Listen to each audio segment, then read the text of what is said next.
chairs didn't make you feel like you're a little, like I'm a little boy out. Yeah. Then we should be on. Good.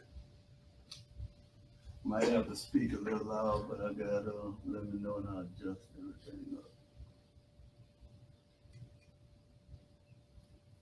Yeah, if you can hear us, then we ain't worried about it. If you see us, you can see us live, then what about our sound? We could. Let's see. Because the TVs are they fine. I don't even think they're in the way. So. I can hear you. You can hear us good? Great. Well, we want to first of all say good evening to everyone. Thank you all so much for taking time out of your busy schedule to join in with us for Let's Talk. I like to call this edition Let's Talk Fatherhood, Manhood. I think it's very important for us to kind of, as men, to discuss and have this talk. And I'm excited and grateful and thankful to have some real men in here with me on today. First, I want to say thank you to Floyd and to my brother Marley for allowing us the opportunity to host it here at your place, man. This is nice. The barber, man, he take care of us as well. Then right here I have Marley. I have everybody know him, Mr. Terry Simmons. We're grateful and thankful for him being with us. And then we have Floyd Mayfield on the other end. And walking in the door right now is Dr. Mark Ellis. And we're grateful and thankful for him joining in with us as well. Come on in, Doc. Thank you so much for being a part of it. Bless you, bless you, bless you. I think it's real important, guys, for us to have this talk. You know, as men, sometimes we don't get a chance to really do this, but I think it's necessary, especially in the climate that we're in right now, being able to have real talk. And so I didn't want to do it in a church setting. I want to really be at a barbershop. And so this is real good shop talk. And so I'm going to just start off, let you guys, I kind of introduce you, but I'll let you all introduce yourselves. Tell us a little bit about yourself, and then we'll dive right in and have some talk. We'll start to my left. Yes, absolutely. Pastor Mark Ellis, pastor of United Christian Faith Ministries here in the city of Baton Rouge, Louisiana. Been pastoring 20 years this month, celebrating 20 years of pastorate, 20 years of being a husband. I have 4 children, 17, 16, 14, and 12. 3 teenagers and 1 adolescent. So I moved here from Atlanta, Georgia 21 years ago on a 1-year job assignment, met my wife, and God gave me a vision for a church. We started a ministry in my living room, and here we are later, 20 years later, celebrating 20 years of marriage and ministry at the same time. So Awesome, man. Glad to be here. I'm retired. I worked at Pitney Bowes for 20-something years as the vice president, and now I do consulting work and full-time pastor. Awesome. We appreciate you. Thank you for being here. My name is Clifford Seller Jr. I go by the name of Marley the Barber. I've been cutting since high school, born and raised in Tippah, Louisiana. I have 1 daughter and a stepdaughter. She's my daughter's 14, my stepdaughter's 7. Been here about 2.5 years. Left offshore, working offshore for 10 years. So yeah, finally gave it up, took a leap of faith, and been here ever since. Awesome. Terry Simmons. I'm the founder and managing director of T. Simmons and Company. It's a brand development, organizational development, and workforce development firm located in Baton Rouge. Got 2 daughters. One that is, you never know when they're in college, they tell you they're about to graduate, but in the next semester or 2, she'll be graduating from Central Baptist in Conway, Arkansas. She's up there on a basketball scholarship. A younger daughter just graduated from Liberty High School in Baton Rouge, and she'll be at Columbia College in Columbia, South Carolina on a volleyball scholarship. So I got 2 daughters. That means I don't have no money. That's how that works. They take it all. Well, my name is Floyd Mayfield. I'm from Gadsden, Louisiana, from Central Parish. Born and raised, married to my beautiful wife, Shamika Mayfield. We have 2 children, Cameron and Carson, 14 and 7. Me and my wife, we co-own, share the Ben Guru Salon. I've been here for about 4 years. And I'm just grateful to share this stage with awesome men. You know, it's just a privilege and an honor to do so. So I'm excited to be here. Awesome, man. And thank you all once again. I want to dive right in. When we talk about manhood, fatherhood, where are you all with that? What does that mean to you, being a father and being a man? What that mean to you, Terry? Man, that's a complex question. Yeah. I'll say this. I can remember when I became a father, what that range of emotions was. Obviously, it comes, with a deep sense of responsibility. It's a persistent, thing where you never feel like you have enough financial security. You never feel like you have enough, of anything, right? Because you know the gravity of your responsibility. But I'll say, I think fatherhood, what it did for me was that it sharpened my instincts, it improved my decision making, it made me much more empathetic and selfless. And I think it's one of the largest contributing factors to whatever success that I have accomplished, because at the end of the day, it keeps you grounded, it keeps you extremely focused. If you understand the gravity of the responsibility. And so I try to just keep it narrowed down to three things, spiritual leadership, security, and providing. That's the three things. I can remember the first time I held my youngest daughter, and she cried and cried and cried. And the first time I was with her alone, she cried. She was inconsolable. And I was like, okay, but when she's with her mom, of course, she got God-given assets where she can, console her. So I'm like, all right, I see what my role is in this. You know what I mean? Yeah. It didn't take long to figure that out. So, that's the way I approach it. I just try to model spiritual leadership, make sure everybody's safe and make sure everybody can eat. Yes. Awesome. What about yourself? To reflect on that, I feel like I was a father at a young age. I was in high school, so I had to man up early, Yeah. and the hardest thing for me was telling my father that I was going to have a child in high school. So all my dreams and college, all that just kind of went down the drain, which I still could have went, but he told me and he taught me that, it's go time. Yeah. I was crying down, tears falling all over my shirt, man. But he told me, look, it's time to man up. Yeah. It's time to get it together. You got a child, now you got to do what you got to do. So, you got to put yourself in position. That's why I started working straight out of high school. You got to put yourself in position where you provide for your child. And by any means, do whatever you can to provide for that child, to make a life, a better life for them than what you probably had. What about you, Dr. L? So I agree with the commentary from my brothers here. Biblically speaking, manhood is the highest state a man can ascend to. Just because you have a child does not mean you have ascended to fatherhood. It's just like you might be 18 or 21.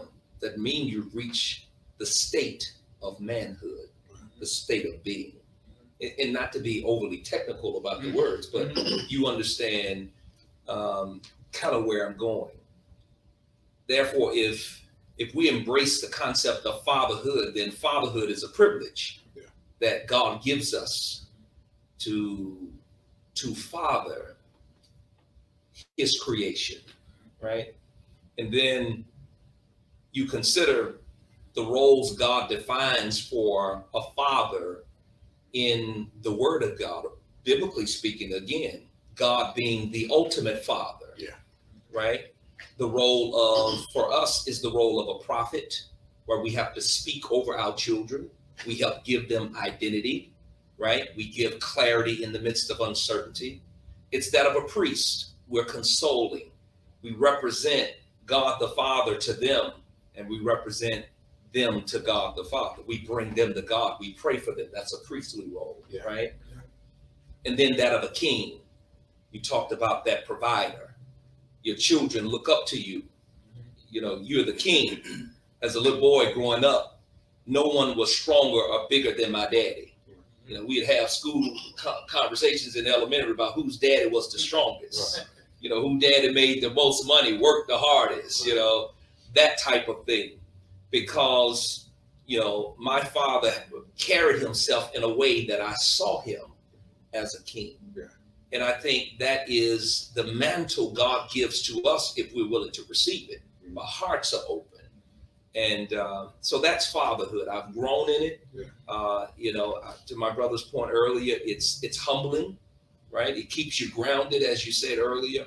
And that's my perspective initially on fatherhood. Great. Yes. So, well, fatherhood to me is pretty much when it's all down to the nutshell, it's the ultimate sacrifice, like what it said. Yeah. It's selfishness, listeners. Yeah. So when it boils down to me, when my children, when I think about them, it's never about myself first. I'm thinking about their needs and providing, not just financial standpoint, but also from an emotional standpoint, from a loving standpoint. A lot of people, of course, mother gonna give it up, but fathers give it up too. From a supporter standpoint, being at the cheerleading practice, games and basketball games, football games, being that emotional support system for our children. So I knew for me personally, when it came to the moment when I held my children in my hand, I knew what I do is going to be for them. And everything as far as the sacrifices and support is going to be for them. So it took me from one place into a whole nother place mentally, as far as manning up to the responsibility. Yeah, that's good. Is it safe to say, when we talk about fatherhood and manhood as well, that sometimes we're identified by roles based on sometimes too our upbringing on what we saw growing up, and is it also safe to say now that some of those roles have shifted? Yes. Right. Growing up, we saw mostly when men we went out and worked, right? I saw my dad would go out and work. Mom pretty much would stay at home. But now, when we look at the society we live in now, the culture we live in now, you have women. Some women are going out, and some men are staying in. So the roles have changed. How has those roles affected our society or culture, you think? I say it. Well, I'll say this. So all of the evolution that's taken place in terms of liberating women, because that's what's happened over the last 60 or 70 years. Women were dealing with their own form of oppression. And obviously black women was double, right? Because you're a double minority. So the strides that they're making in corporate America, societal strides, political strides, all of that stuff is positive. I think sometimes as a society, when we try to correct one thing, there's an overcorrection that disrupts something else. I know y'all know what's going on. Yeah. So in trying to position and empower women, and again, I have 2 daughters, so I'm all about that. But to a certain extent, manhood has become stigmatized. And I had a debate not long ago, a healthy debate, it wasn't an argument on social media, not long ago about the concept of toxic masculinity.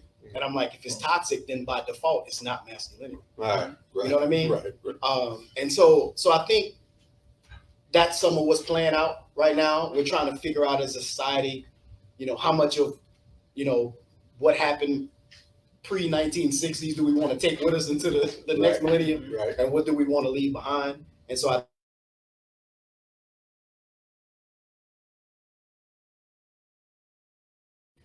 okay, if your wife makes 150 grand and you're a 5th grade teacher that only makes 40, you still have to hold the same position in your house and your community. That responsibility doesn't change based on what you earn necessarily. And so I think there's some positives going on, but I also think there's some overcorrections as well. I totally agree. Would you say to that, Doc?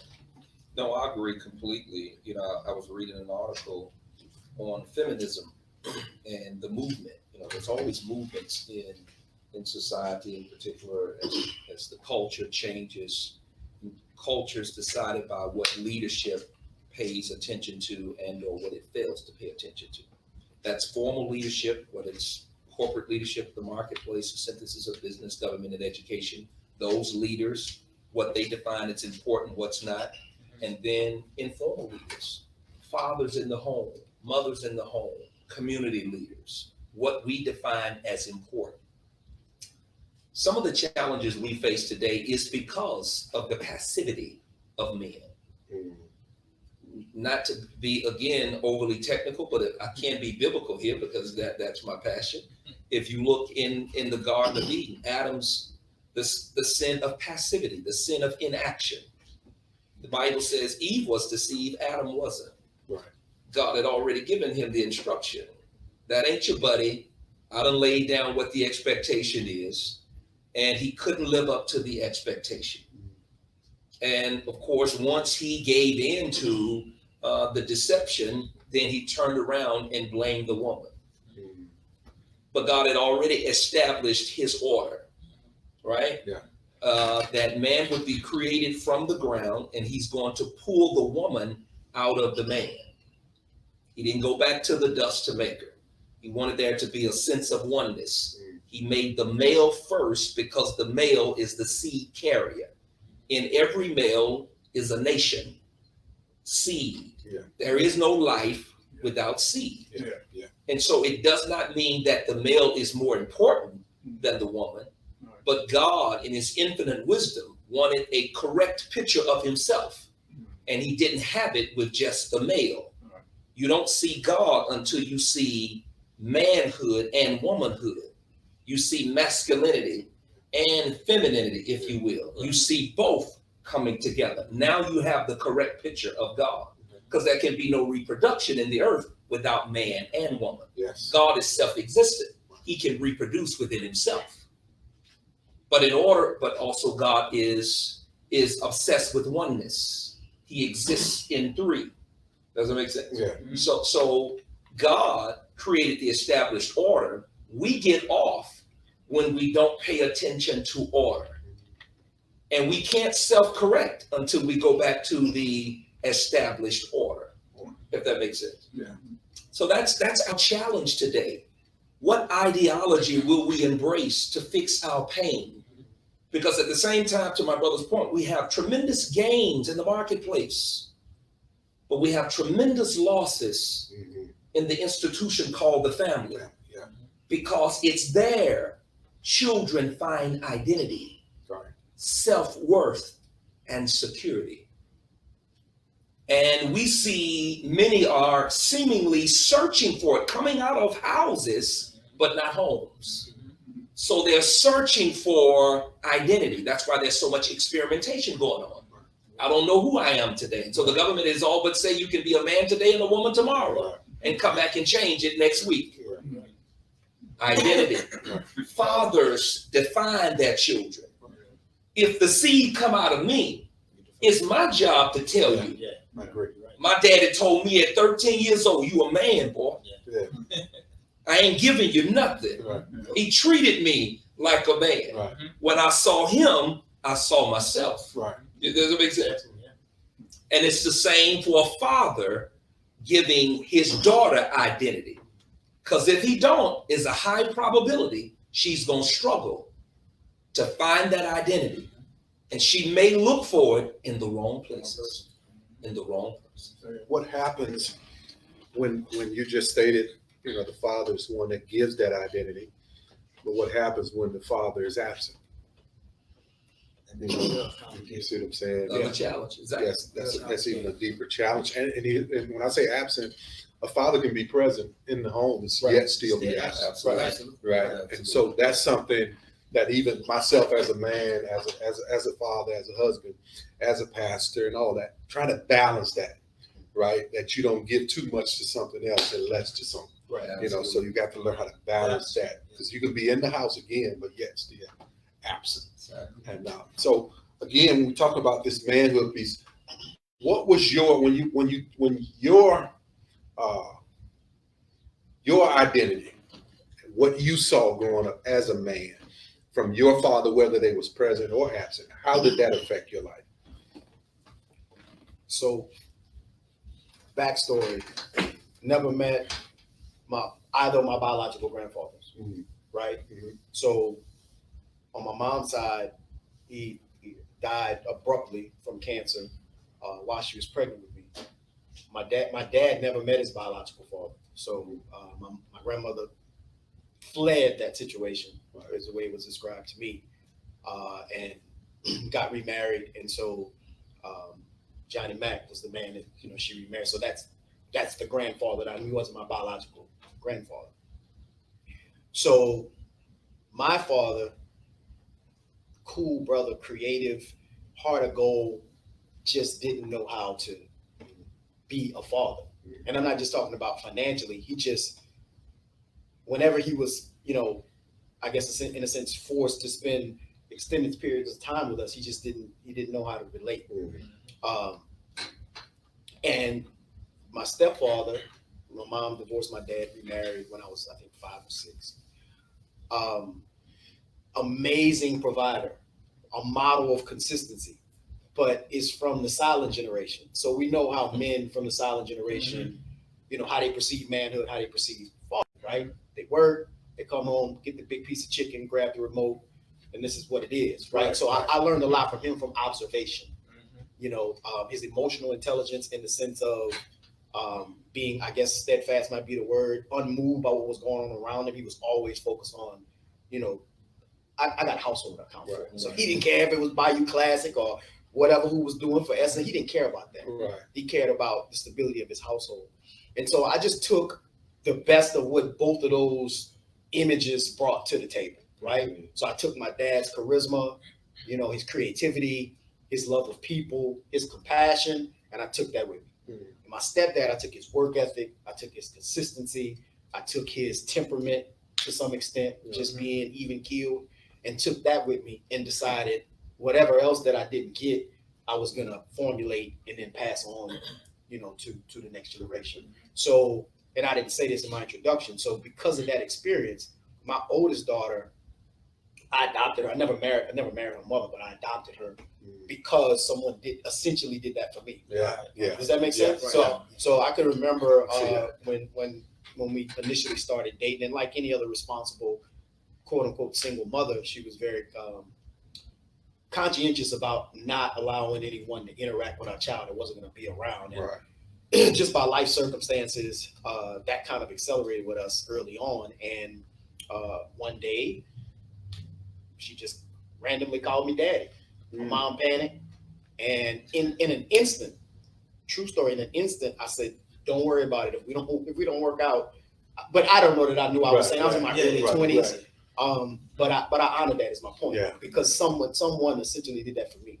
So that's what it did for me. You know, and I started, I started my basketball teams, things like that. And so being a father figure to a lot of kids that just didn't have, you know, kids in the household. So I go to your point, I don't necessarily just view it as something that is about, do you have kids? To me, it's a position in the community that we're all essentially filling outside of just the kids that we may have fathered. Yes, sir. You know, it's an image. But that's real big. That's real big, you know, even of yourself. And we understood that this was something that I received and I'm willing to pass on, right? If we all thought that way. You get what I'm saying? And so you said something earlier as well, is about, you know, I think when you talk about trying to hold man accountable for something that he has never experienced can be difficult. Because there's an expectation, but if I don't know what it is to do that or to be that, it's hard to hold me accountable to that. Right. So what do you think about that? Yeah, so as far as I agree with everything everyone says so far, and for me, you know, life was about experiences and examples as far as, you know, fatherhood and different, you know, men that I look at personally. So just kind of looking at my personal father, he taught me everything from the streets to the church, and it really helped me out a lot. Hold up now. From where? from the street to the church? From the streets to the church. Oh yeah, absolutely. I love it. And it helped me out in life to be more well-rounded, I would say. And of course, through my experiences, to build my faith into believing and trusting in God. And to your point, what you were saying too, as far as it's more of a community type thing, as far as even if you don't have a physical child, there's a lot of men that I looked up to as far as teachers, other great men of God that I followed a lot of their examples and their ways, and they took me underneath their wing and mentored me and different things of that matter. And all of that helped shape and form who I am today. And also it helps out with, how I relate to my own children and other people in the community, and how to understand different perspectives and be able to, communicate effectively, to different scenarios and different situations for younger generations. Right. For me, as far as identity, as far as for my father, I have probably one of the most strongest identities from him because we look just alike. So, like you said before, being distant, like having a father but being distant, from a father, that's kind of my situation. Like my father, he stays in Indiana, so he used to come and get me every summer. We spend time together and everything, and we have an awesome relationship. That's like my brother. That's my mentor. I look up to him always, all through life. I always told I look just like him, and over the years, as I get older, you start learning a lot of stuff that he did that I didn't understand when I was younger. He used to come and drive 11 hours to come get me and go back flying and everything. So I learned a lot from him. But like you said, being so far distant, I was only able to see him during the summertime. Right. So that's a big gap between school years and summertime. So a lot still was kind of missing from, us as a unit, because a lot of stuff we haven't had a chance, the opportunity to get together and do as father and son type thing. As an adult. But I love him to death, that's my ace, But I learned a lot from him, good and bad. He had a lot of different marriages and stuff like that. I ain't gonna get in detail with it, but he had a lot of different marriages, and I learned from it. We had to talk about it. We keep it 100. We had to talk about it. And just learning from him and him telling me what he did wrong, but I already knew just by observing from observing from what he went through, from marriage to marriage and stuff like that. So that's what I did. When I used to have dreads, I used to want to have dreads and stuff like that, like him. And over the years, it was like I want my own identity as myself, as my own man, so I can pass on to my son or my daughter, and she's not going to see him; she's going to see me. So I learned a lot from him, and I don't take anything he did for granted, good and bad. Absolutely. Again, growing up, subconsciously, there's some things that we saw and was passed on to us that we didn't ask for. Right. You get what I'm saying? Mm-hmm. So we were not in a position where we could choose who our fathers were, who our mothers were. It was birthed into this thing, right? And so, next question is it still possible to rear a child, be a father to a child, even if you're not in the home with them? And I think you was kind of touching on your situation with your father. How do you see? Because we have a lot of that right now. Mm-hmm. We like to call them blended families and all that. Yeah. I just call them family. Yeah. You're right. We all blended. You're right. Right. So, what you say to that? Let me share something. 2 words these 2 brothers spoke that triggered a thought, a frame of thinking that flows into what you're talking about. Mm-hmm. He closed by saying image. Fatherhood is an image. And my brother there said he looked up to his father. You ever had a situation where you want to help somebody, but they're just not looking up? Mm-hmm. You know you can help them, but you can't get them to look up. You know you're the right thing for them, but they won't look up there. See, we all look up in some way to images.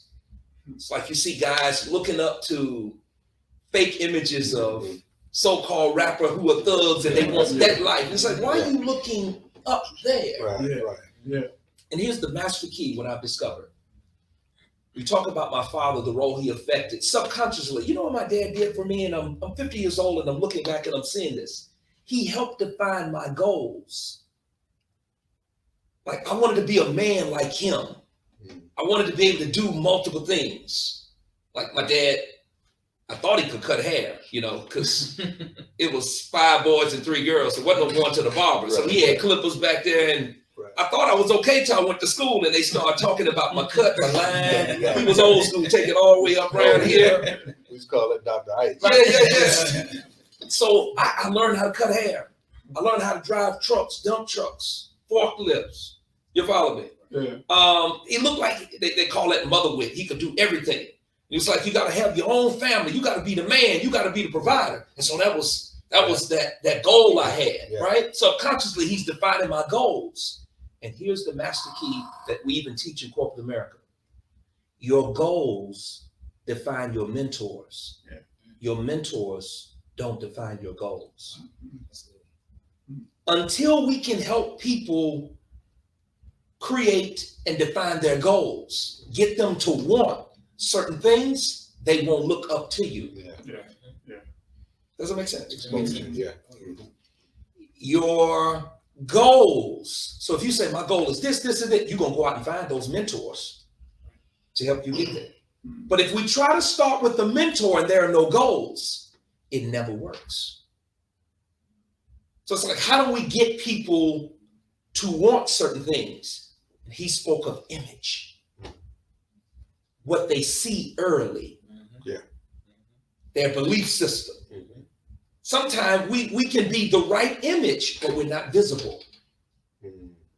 Yeah. That's We're not visible do. enough. Yeah, I agree. Does that make sense? Yeah. And so others are visible. So that image got me looking up, and now my goals are being subconsciously women, fast money.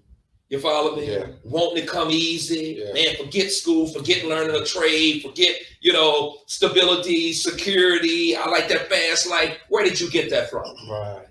An image. We all are affected by what we see. So can we be successful, to your question about, with the father not in the home per se? Yes, if we understand how do we get to the child to help the child. Of course, first is always identity, understanding who you are, whose you are. Even if you feel fatherless, there is an eternal father, but you can't really tell the child that. You have to show them that. What's important in my home is that my children see me pray. I let them hear me pray for them when I talk to my eternal father. So it's not hard for my son to come along and when I say you pray and I hear him pray, I'm planting that seed. And the way to be fruitful is to be seedful. You simply have to seed into people enough for them to eventually bear out fruit. So if we can seed into identity, seed into helping them understand image, what images, you follow me, we want to project, then those goals, I think absolutely that we can be successful in that space, whether you're a biological father or you're part of that extended family. How did you handle that? Because that's something that you dealt with. Yeah, Still dealing with. And it might be hard for me to streamline my thoughts on this one because it's multi-pronged, so to speak.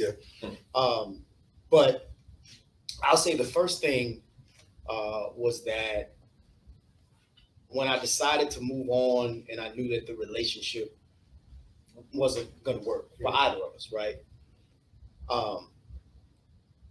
I made a commitment in that instant to not allow my presence from a financial, emotional, or spiritual perspective to be lacking. Meaning, although we're no longer in an intimate relationship, we're still family. So I always treated their mother as such. And even earlier on, after the separation, and people are hurt, right? So some of their behavior may be slightly out of character.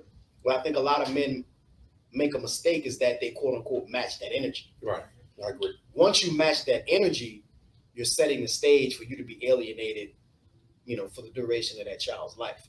And so for me, it was, I'm going to overperform.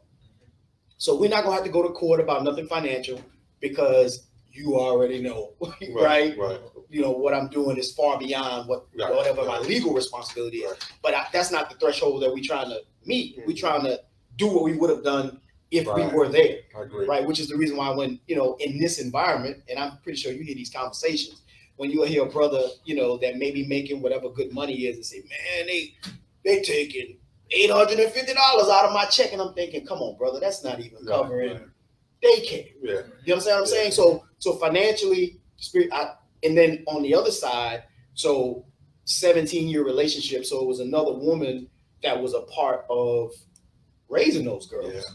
And so I always felt like it was my responsibility to model a certain behavior that set the tone on both sides. So we never had any problems. Yeah. We were always able to collaborate and in the best interest of the kids. So if it was a game, everybody cheering for the same, right? Everybody played a role in whatever's going on. And it's always been all good. But I personally believe when I hear men say woman scorn and women can be vindictive and things like that, I'm not trying to say that doesn't exist. Right. But I think that probably 80% of the time, the man was or is doing something that perpetuates that energy. I agree. There was, in my opinion, there was no way to bring that to the table because that's not what I was bringing. Right. You know what I'm saying? And, you know, the few times when it would be, okay, well, we're going to meet up and, you know, they're going to come and then, you know, there was never any aggression. Right. I always met that with a level of empathy and compassion, understanding that maybe she just wasn't there yet. Right. And it didn't take long for her to get there. And then once we hit that stride, never had any issues. So, you know, I think at the end of the day, yeah, you can. But it has to be a fluid situation. Mm-hmm. For me, all of that, you got them on Mondays and Tuesdays and every other weekend, and I got them this Christmas. We never had to have those conversations because it was always fluid. It was always fluid. So what's in the child's best interest?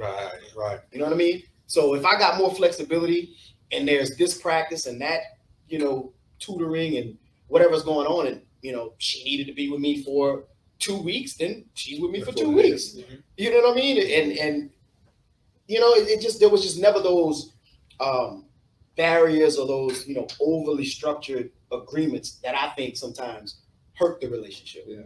You know, Definitely. You said something, and I think a lot of times matching that, because sometimes you get that. You know, you're going to get it, but it's how you respond to it. absolutely, you're gonna get it at it if you're in the house with them. That's right. You're right. That's So, right. you That's know. right. And so it's about, that's real big though, because many people wouldn't have handled that way, because a lot of times when you see if someone feel that you're trying to take advantage or trying to get over is what we be thinking. And so we're gonna meet, I ain't gonna let you just handle me, and then you end up now, because you're not willing to take some, you now separate yourself from the best interest of your child that needs you, right? Mm-hmm. And I've been through that. So, I mean, I'm married now, but I had kids before I got married. But that was one thing I established when I got my first marriage and only marriage. But I established that coming in, we're not going to deal like this. Right. You know, we're not going to do this. Is my wife. Right. Right. And we don't have no relation, so I ain't got to be trying to trip. Right. There's child support and all this. If that's your decision to do that, that's your decision. But I've always taken care of my kids. So, but if you want to do that to try to get back, then that's your choice. But I'm not going to match that, like you just said. Right. I'm not going to go back and forth. You say what ain't coming. I'm not going to be mad with you. And to this day, on one hand, you know, with my children I have now, I'm the greatest father in the world. You know, because they got a chance to get all of daddy. You know, on the other hand, my older kids, they're grown now. And we had a conversation the other night. We talked about 3 a.m. Just talking to my daughter. And they just started bringing up stuff. And it just made me appreciate more that God gave me the opportunity to right some wrongs. Right, yeah. You get what I'm saying? Because it could easily be they don't want to deal with me. You know, because I'm looking at where you are in life now, what you have, and what about us? Where were we? I don't have to deal with that. And I'm grateful because I deal with families that deal with that. You know what I'm saying? So it's challenging, man. I think the other thing, and not to no, you good. But the other thing is that if you have to move on from a marriage or a relationship or whatever the case is, and you find yourself in a new relationship, on some level, that person has to prioritize those kids. And that's one thing I can say I was blessed. Yeah. And the reason why Tina and I lived the last 16, 17 years is because I give any, when my oldest daughter, when we dropped her off at college, the person that was crying the hardest was Tina. I agree. Yeah. Why is she all the way up in, you know? And so, but that was the climate around the relationship. Yeah. It was, you know, if anyone was spoiling them or whatever, you know what I mean? A lot of times it was coming from there. She didn't see him as anything but her own. So that was a big help That's too, major. because then, you know, their mother can see that, Yeah. and she's a woman of God. So, Right. you know, I can she's trust going that. to yield to that. Yeah. She's going to yield to that. Yeah.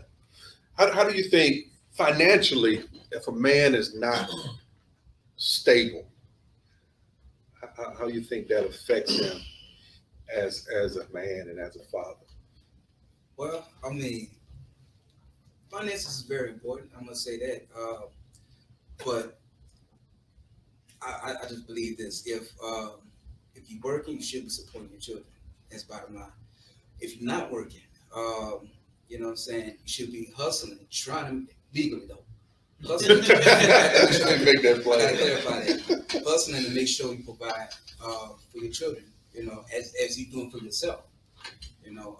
And even if you're not employed, you know, I just believe, you know, you should be actively, you know, looking to gain employment to provide, you know, as far as, I guess, the income levels, as far as, you know, how you provide, you know, that's important, you know, as far as, well, it's important, but the main thing is that you provide in some sorts. And if it's not, if you can't support as much financially, but, you know, you can pick up in other areas, and that can make up the difference. Because honestly, you can have a person who's financially great, but honestly just poor in moral character or integrity, and, you know, you don't want to necessarily pass those things down to your children as far as those seeds. So it's always a balance with everything, you know. Of course, you definitely want to support them financially, but you definitely want to make sure you balance it off with, you know, with the character and more support as well. Okay.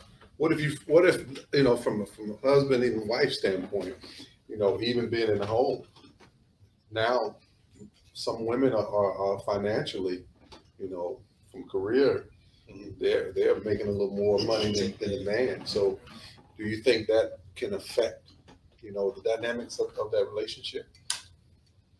It will all depend on the maturity level of the man in the context of, you know, the woman making more. So maturity level is everything. Sometimes we try and give manhood principles to boys. So it doesn't work. We actually can create more frustration by telling you to perform a certain way and you don't have it in you to perform it. Does it make sense? Yeah. So maturity is everything. So every man has to work on himself. You have to do your own evaluation assessment. Where do I lack maturity? You know, you and I have talked about emotionally healthy leadership and this whole assessment. Am I an emotional infant, an emotional adolescent, or am I emotionally mature? Right? And so that's important for that man. And then secondly, how do we define success? What is the success criteria of the home? Is it just money? That's good. Then if it's money, then that's going to always be an issue, because it's like, hey, I'm the most successful. Problematic now. So it is looking at how do we define success from our value system, the non-negotiables, the foundation of how we define life. And so there has to be an umpire, if you will, that calls the rules. And this is where your theology has to inform your ideology, your lifestyle, if you will. If not, it'll be defined by what the culture says is success and what is not. You follow me? And that will be, that's the leadership of every household. And I place that burden on the man. How you want to define success? Because in most marital situations, the man gives the woman his last name. Now, if you know, and think about that, goes all the way back to God telling Adam, bringing the woman to Adam to see what he would call it. You define her. Yeah. We give now if you're gonna give That's the about to wife get us your in trouble. last not that everybody follows that, but if you're gonna give her your last name, you can define her by name, but you can't define what success looks like in your home. Nobody forces you to choose a wife. So you choose her, and now she creates frustration for you, but it's because you haven't clearly defined what is success in this house. And you lead from your identity. You follow me? Yeah. You lead from your identity, and you don't allow money to define you. And then, God is now free to give it to you. Let me say this. Because obviously there's a ton of data out there about the percentage of, unwed mothers in our communities. And when we say fatherless homes, I don't mean, that the man has to necessarily live there, but Right. he has to account for that family. And I think a lot of it's symptomatic of, social and economic issues in our communities, right? And so to the point you just made when you said, if we give essentially manhood principles to someone that is not equipped to act on it. So when we talk about there's a child on the way, that is the definition of what you described, right? Because you can't swag your way through that. Exactly. Right? There's nothing pretentious that's gonna get you through it. Nothing shallow is gonna get you through it. The only thing you have to draw from is that foundation. Yeah. And if it's not there, then now it's fight or flight. So if you feel inadequate, if you feel unequipped, if you got essentially low self-esteem, it may be covered by the fact that you can attract women, or that you got a nice vehicle, or whatever the case is, you got a nickname, everybody know you, you scored touchdowns in high school, whatever, right? Man, none of that. Image. None of that. It's not gonna help you to be a good father. Right. And so I think what happens with a lot of men is that when they feel that emotion of fight or flight, and they assess where they are spiritually, financially, socially, emotionally, the whole nine, it's easier to either deny the child or maybe accept the child in theory, but not have to be there consistently. Because if you got to be there consistent, then again, it goes back to those three core responsibilities, and you go to sleep with that at night. You know what I mean? And I just think a lot of men just don't feel adequate to step up to that, to the plate on that. And so I would say if there is someone out there listening that they haven't been active in their child's life because of that emotion that I'm describing, or they got a child on the way and they're not sure to what extent they want to be involved, is that you got to push through the burn, right? So it ain't no different than lifting weights. Like you got to get reps in, you got to tear that muscle down, and when you go back, you can get a few more in. It's the same thing with fatherhood. Early on, if you're not someone that's middle-aged and well-established and emotionally, well-developed and all of that type of stuff, you're a young father. Okay, you're gonna struggle early on. Yeah. The money probably ain't abundant. If your father wasn't there, you may not know exactly how this thing's supposed to look. But you being there, even at 40% of what your capacity is better than you not being there. Yes. And no matter even if the woman makes you feel inadequate because you can't contribute as much financially as you would like, you just got to push through that burn, because you'll eventually get there. I do believe that for me, fatherhood was kind of, my North Star, so to speak. It's guided me. Yeah. And it sharpened my decision making. It improved my work ethic. It gave me vision and purpose. Mm-hmm. So it's like, you could say it's a selfless thing, but selfishly, I feel like it, what I'm saying? It kind of put me on, So if anybody out there is feeling that, man, look, stick around and push through it.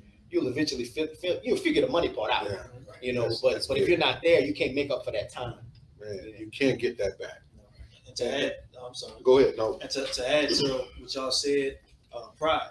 As far as a man, your pride. Sometimes we won't let our pride down. You got the woman, she makes more in the family. You feel like your pride is built up. You can't allow her to take care of the household as far as with her income, as much making more than you. But like you say, you gotta have a balance. You gotta have a balance between two. Can I say this about the woman? Offer another perspective. I used to say, I wish I did have a wife that made more than me. In my household, I always paid all the bills. My wife had never had to pay any bill, never been responsible for anything. I even give her gas money. And however, though, my confidence, my identity is not in, my ability to do that. Because I've always told my wife, you are actually my conduit to the blessing of the Lord. My wife has always been the reason I'm successful. The Bible says when a man finds a wife, he finds a good thing and obtaineth favor. Yes. She's my conduit to favor. So as I love her, he increases me. Does that make sense? Yeah. A man is a producer. A woman is a reproducer. You give a woman a battle, she'll give you a storm. You follow me? A war. You give her, some rain, she'll give you a tsunami. You give her a seed, she gives you back a baby. Nothing can compete with the reproductive nature of a woman. Does that make sense? Yeah. So a man has to now know what to do with that capability from God. The Bible says the woman is the glory of the man. She's the correct estimation of man. A man doesn't know who he is until he sees a woman. This is why the enemy has always attacked, you follow me? The manhood identity, if you will. It's been under attack from the beginning of time. And to create this gender neutral society so we all lose our identity and or our value. Because value is determined by difference. Value is determined by difference. You put two purses there, and one is a Louis Vuitton, the other is a Michael Kors. No diss to Michael Kors, but the woman will know the difference. Because Louis Vuitton has made a differentiation that we must be different. I think we have lost that sense of value by creating that distinction. You follow me? So we can now better appreciate male versus female. You follow me? And the distinct difference. So if that woman is able to produce it, that's great. And I married her. I'm still your covering. Right. You follow me? Right. And so that's great, but don't take her away from that, because some women are very good in the home and very good out in the marketplace. Right. We help them with balance. We wash her with words. You follow me? We are always edifying, building up, because that's our bride. You just got to know how to love a woman and let her be herself. And if she can go do that, that's still you. It's like running a business. You're running a household. Hire some people smarter than you. It's a house of people smarter than you. There you go. You ought to marry a woman smarter than you. You ought to want to raise your children to be smarter than you. Well, one day they can come back and take care of you. That's a perspective. Man, when you think about, it takes a man that has identity, to be able to accept that. You get what I'm saying? That's confident within himself and know that, hey, I'm not dealing with low self-esteem issues. Because it can be very intimidating to a man, because when you think about money, with money comes control.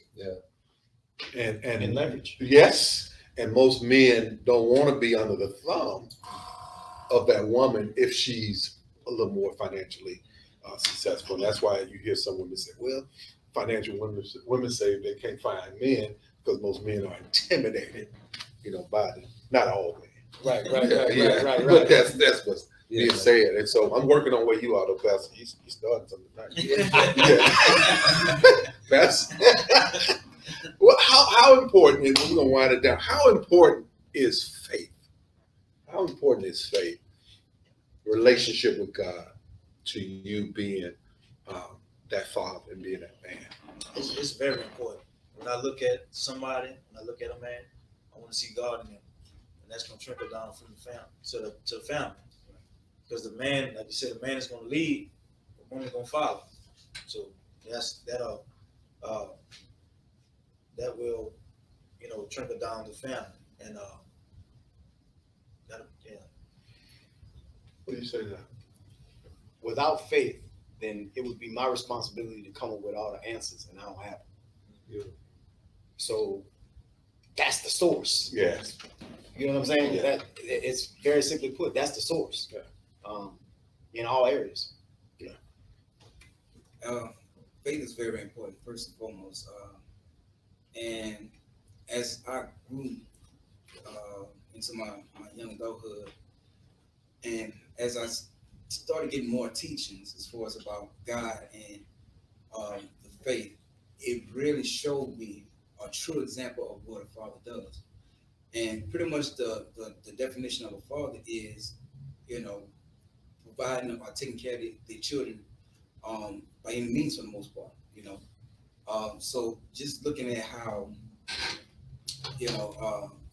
as far as how Jesus related to the church, as far as in the faith realm, it really shows how he cared and how he provided, how he loved for his children.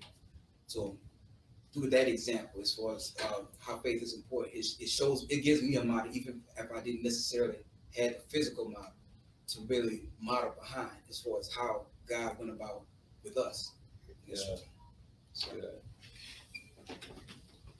Well, I'll just say faith is a function, not a feeling.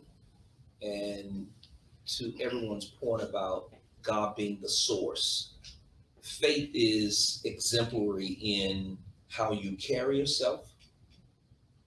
Your discretion, prudence, and discretion shall preserve a man. Longevity is in his judgment. How you make decisions, that is giving full expression to your faith.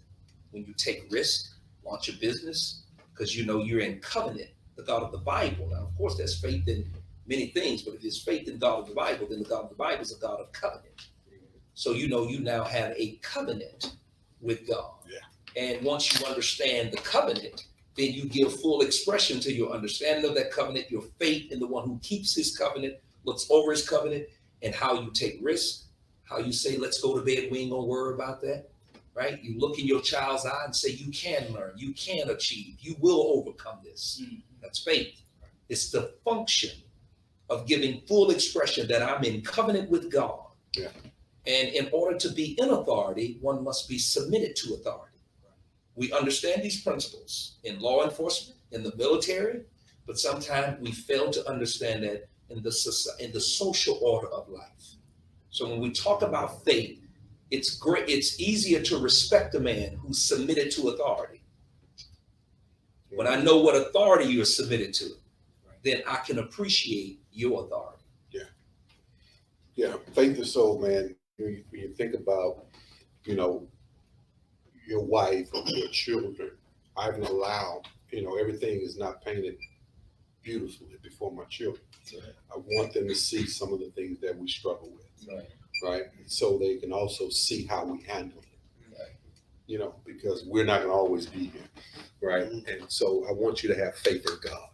Who you trust. I want you to be able to trust him. Because that's who daddy trusts. That's right. That's who mom trusts. So one of the most gratifying things for me was for my wife to tell me that, and she said, I've never seen a man with much faith, as much faith as you have. Wow. And that was big for me because that's something I always moved. I didn't moved on some crazy stuff. Some stuff my wife used to say, some of it wasn't faith, it was foolishness, right? But I trust God in a place because he's proven himself. Right? When I didn't know what to do, didn't know how it was going to happen, I trust God and believe God and told her that he's going to provide. I said, God, it's on you to do it now. I set the stage. Mm-hmm. You got to come through, right? Because I'm limited. Right. And that's what I always teach my wife and my children so that they can understand that I depend on my source as well. I have faith in my God, my Father. And so it helps me to, extend that same faith. And so they see that. Man, we're about to get out of here, but I want to ask you all one more thing. We've been dealing with this COVID-19. It's been something we've been dealing with now over a year, probably coming up on 2 years now. How has it affected your life as a father, as a man, post and pre-COVID? What has happened? What has changed for the better? Let me say that, as it relates to family. I know before the quarantine, I was working offshore. Always gone, always doing this, always busy, not spending as much time as I should. And quarantine really got me closer, Yeah. and got me to understand each person in the house as we spend time, knowing things, just small, simple things that I noticed that I would have never noticed being gone all the time. Spending a lot of time together, playing games, whatever it is, playing games, working out. Me and my wife during the quarantine, we worked out. We was probably in a better shape during quarantine than any other time. Right. Just finding peace, staying home, not engaging in too much into too many people. It was comforting for me. Well, that's a good question. Yeah. I'll say that first. Well, prior to COVID, man, I could possibly say that between my wife and I, we run hard, and we was just busy doing this, doing that. We had hands in all kinds of different things. I was working pretty much 7 days a week personally, but at the same time, even if I was to get home late, like let's say I might leave the shop 9 o'clock at night, or leave rehearsal or whatever late in the evening. When I get home, sometimes my daughter should still be up. I make time, like talk with her. How was your day? How was this and that? I still make a little time with her, but it wasn't necessarily really quality time, if that makes sense. So I remember during that time when everything shut down, it took everything. We was out of work for about 4 months as far as with the shop. I'm a musician also as well, so physically I wasn't necessarily playing music at the church. A lot of our real estate stuff that pretty much slowed down. I was in the house all day. It drove me crazy for a second. But I can say this though, just like what my boy Marley was saying, you start doing things together, you start noticing different things that you probably would have noticed before, because you gone all the time or whatever. But during the quarantine, it really slowed things down for me where, we started doing just at home outdoor activity. And I remember at one point it was me and my daughter, my wife, and kids. We'll go outside with draw the hopscotch board or whatever. We hopscotch, Yeah. And we did simple things like that. Jump rope. Me and my son, we were working out together. My wife as well. Able to sit back, watch the movies, talk, have really great conversations, and it was even in the pandemic, even when it was bad, it was also needed. So there's always some good from that we take from the bad. Right. So that's where I really gained from that, and it carries on to this day. So when we came back to work and everything, I made a decision mentally just not to get so wrapped up in business and in life in general. As of lately, I've been taking off several Saturdays just to travel with my son to his basketball team, and just make sure. I know. Definitely. But as being self-employed, just in general, I want to work, of course, and do this and do that, whatever. But my priorities had shifted. Yes. When it came down to post quarantine, because everybody probably has someone that they know or love that actually was affected by this. So it really put life in God and everything in perspective.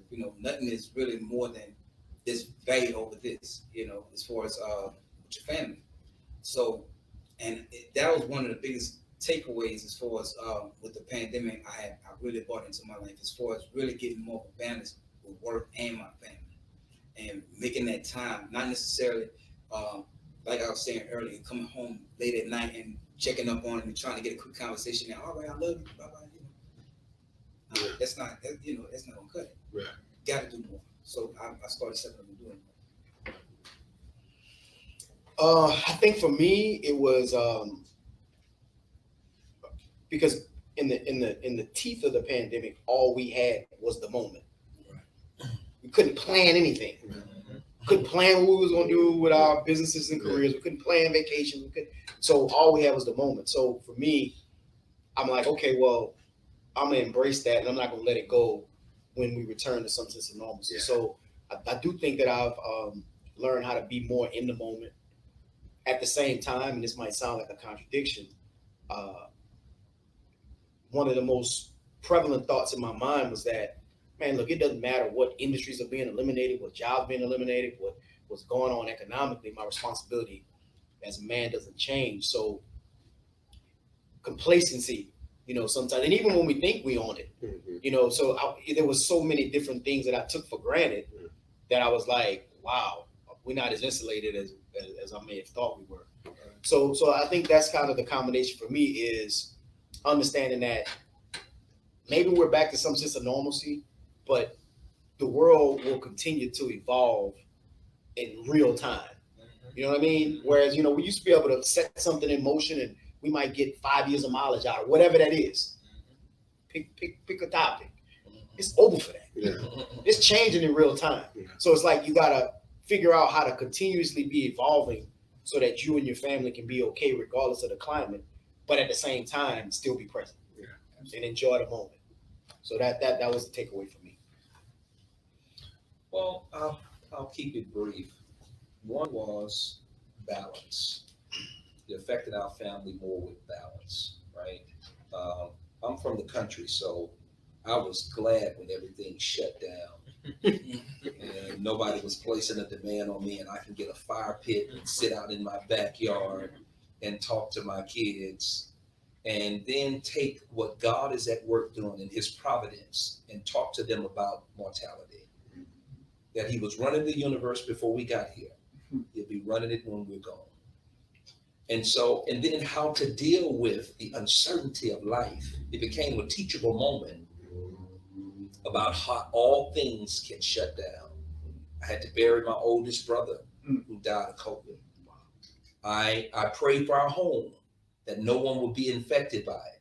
I caught COVID, didn't even know I had it until the last day I went to go get tested.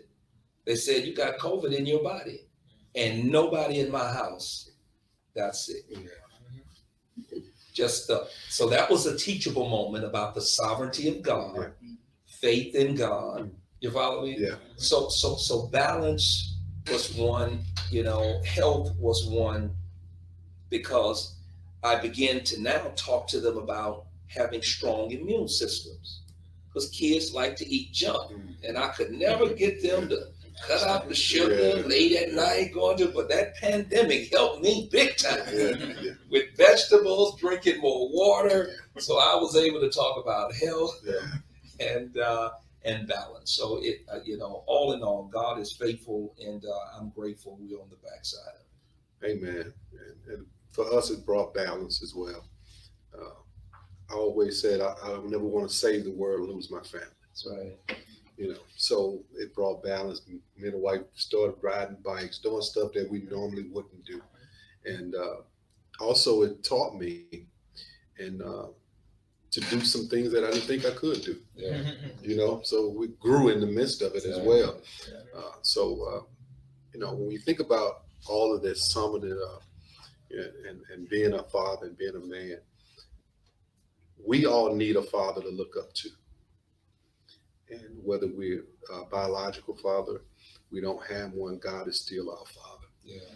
And we can look up to him to get that identity, to get that image that he was talking about earlier, because we're created in the image of God and in his likeness. Yeah. And so he's the greatest example. He's the source. And so if you and I, these men here on this panel tonight, we're only examples of what God's grace looks like. Yeah.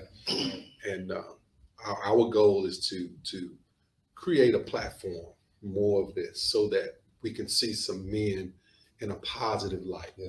And so that we don't allow the stigma of this world to tell us what a man is and what a father should be. So I'm grateful and thankful for you men. You fathers, thank you all so much for taking time out of your schedule to be here with us. I want to do this again. So I want to kind of do this again, man, and where we can really dive into some other topics. I think it's a variety of topics we need to talk about as men, and so that we can become what God desires for us to be. Once again, thank you all so much for being with us. Our prayer tonight, as always, is something has been said, that your faith has been heightened and your outlook bright. God bless you. God keep you. That is our prayer. Go in peace.